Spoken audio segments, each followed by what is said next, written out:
अस्सलामु अलैकुम वरहमतुल्लाहि वबरकातुहू। दोस्तों, आज 12 जनवरी 2024 जुमा का मुबारक दिन है और दुनिया का दूसरा सबसे बड़ा मकाम मस्जिद नबी सल्लल्लाहु अलैहि वसल्लम में नमाज़ जुमा अदा करने के लिए हम जा रहे हैं। मेरे साथ माशाल्लाह हाफिज़ चांद साहब बेहतरीन सब्ज़ रंग की पगड़ी में। गुज़िश्ता जुमा हमने अल्हम्दुलिल्लाह काबतुल्लाह शरीफ में पढ़ी थी और इस जुमा अल्लाह ताला तौफ़ीक़ अता फरमा रहा है। मस्जिद नबवी सल्लल्लाहु अलैहि वसल्लम में इंशाअल्लाह नमाज़ जुमा पढ़ेंगे और आपको बताएंगे वहाँ के मनाजिर। आप भी हमारे साथ एक मरतबा दुरूद शरीफ पढ़ लें। देखें, इंशाअल्लाह हमारे साथ बने रहें, हम पूरा मंजर आपको दिखाएंगे। माशाअल्लाह दोस्तों, मस्जिद नबवी सल्लल्लाहु अलैहि वसल्लम के सहन में आ गए हैं। मजमा बहुत ज़्यादा है माशाअल्लाह से। हमारे सामने आप ज़रा देखिए गुंबद खज़रा।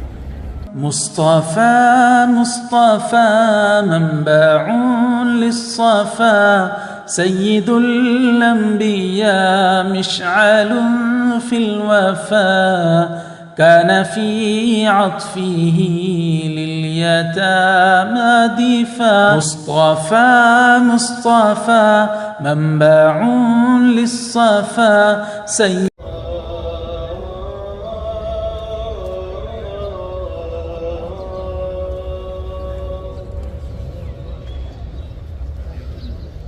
أشهد أن محمدًا رسول الله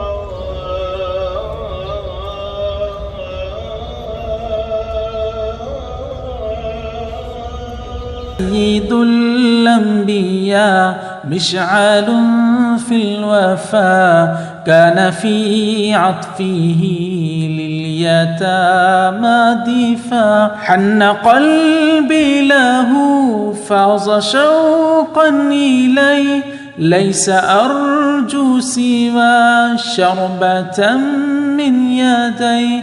الصلاة عليه والسلام عليه للسماء ارتقى فأتى بالنقى وغدا وجهه نيرا مشرقا.